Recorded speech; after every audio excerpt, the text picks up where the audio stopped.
We know that the Olympics aren't happening for NHL players unless, I don't know, they get pushed to next year. Doubt it, though.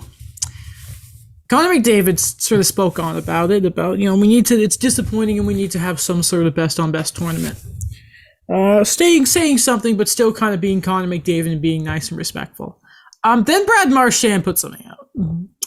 I still haven't seen the Brad Marchand fine for this, but you know it's coming. So he put this out on his social media.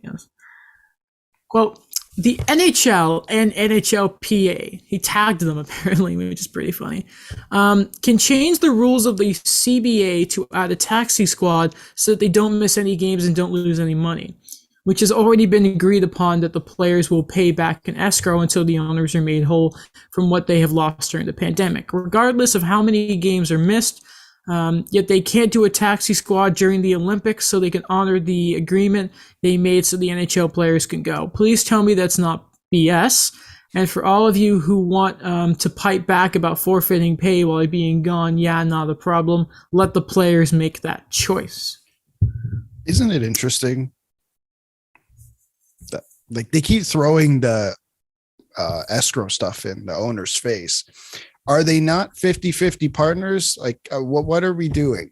Make the decision. Listen, I get it.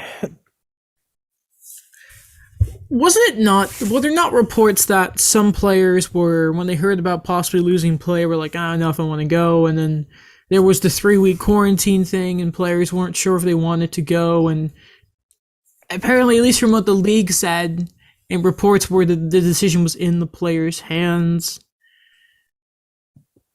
I hate defending the league, but I think Brad Marchand's a little off base here. I think he makes one good point, which is I think the league could have done more to ensure the players go to the Olympics by adding taxi squads per se earlier. I don't know if that necessarily fixes everything. But again, the main thing that the league would have had to do to ensure that was to probably add more restrictions, right? And turn the league into somewhat of a bubble. The thing is, when you mention like taxi squads as like a hypothetical thing for an Olympic team, it's not necessarily a radical idea.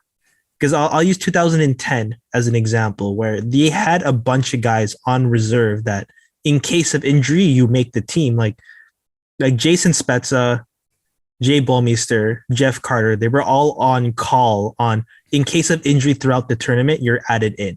So it's not like it's something like, oh, we have to change this fundamentally and make something new. No, you're right.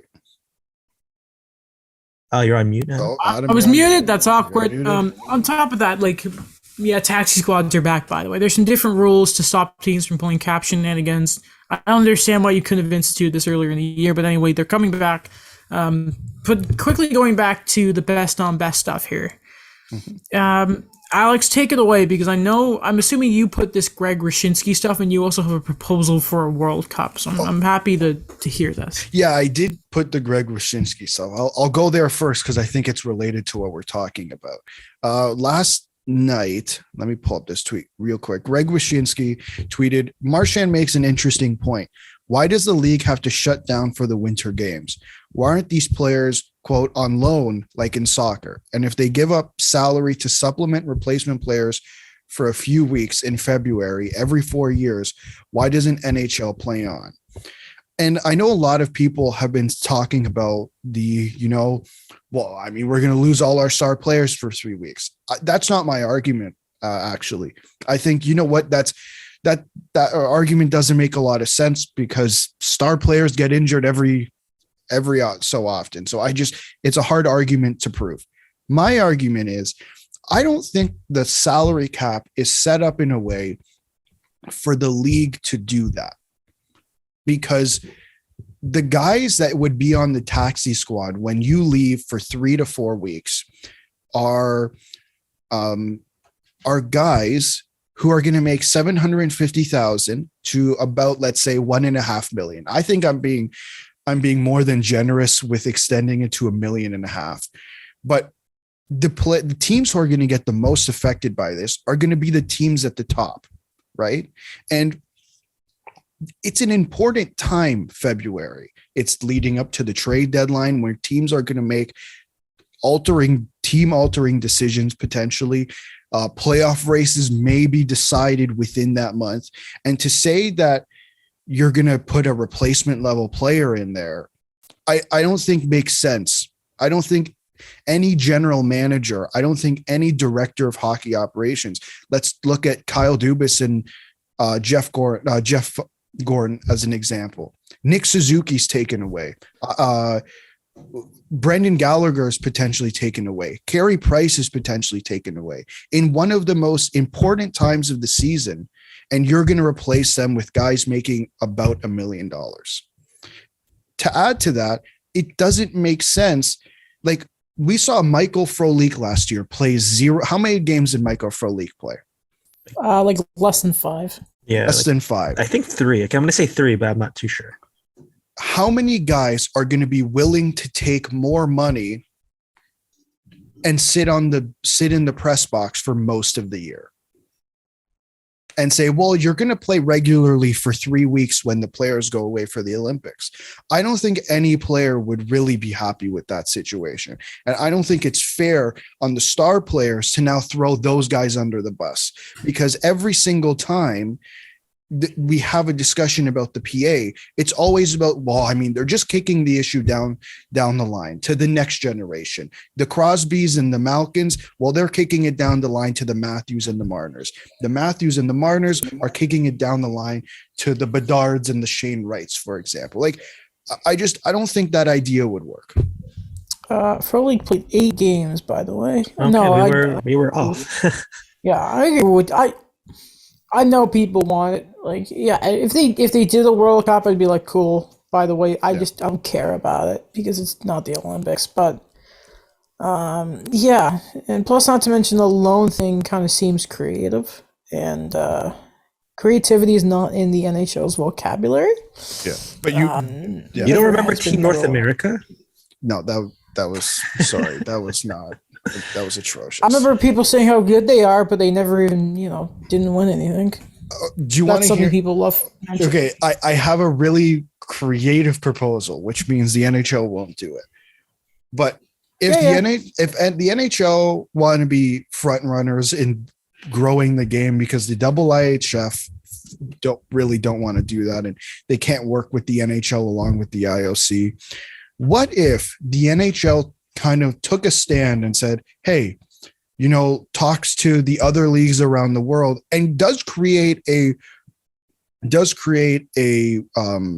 World Cup similar to the way there's the World Cup in soccer? And I'm not saying, like, listen, it's going to be rough the first few times because this takes years to develop.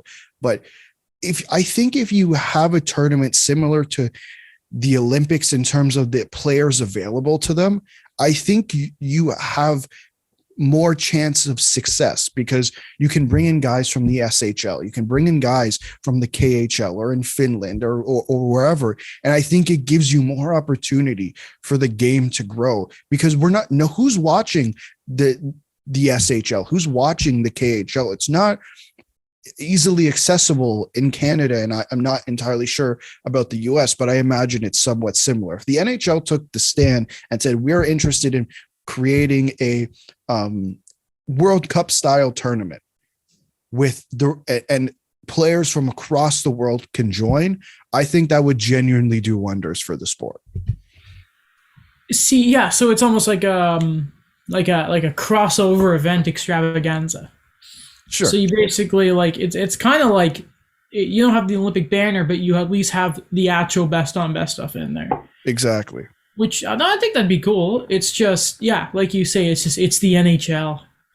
They would probably want we're not covering the insurance for your players. It's like the same crap, and it would be a cool idea. I wouldn't want this management running it though. I wouldn't want Bettman and Co running it. I'd wait till the new guys come in. When is that? Not soon, apparently. Yeah, great. When Connor Bedard's in the twilight of his years of his career. No, come on, Daniel. Gary will be he'll be living because he's like a vampire, right? He just but instead of like drinking blood, he just continues to blue ball the country of Canada when it comes to hockey. It's like Quebec, no Quebec, Arizona though. We finally got an arena 10 years later. That's probably what's going to happen. Anyway,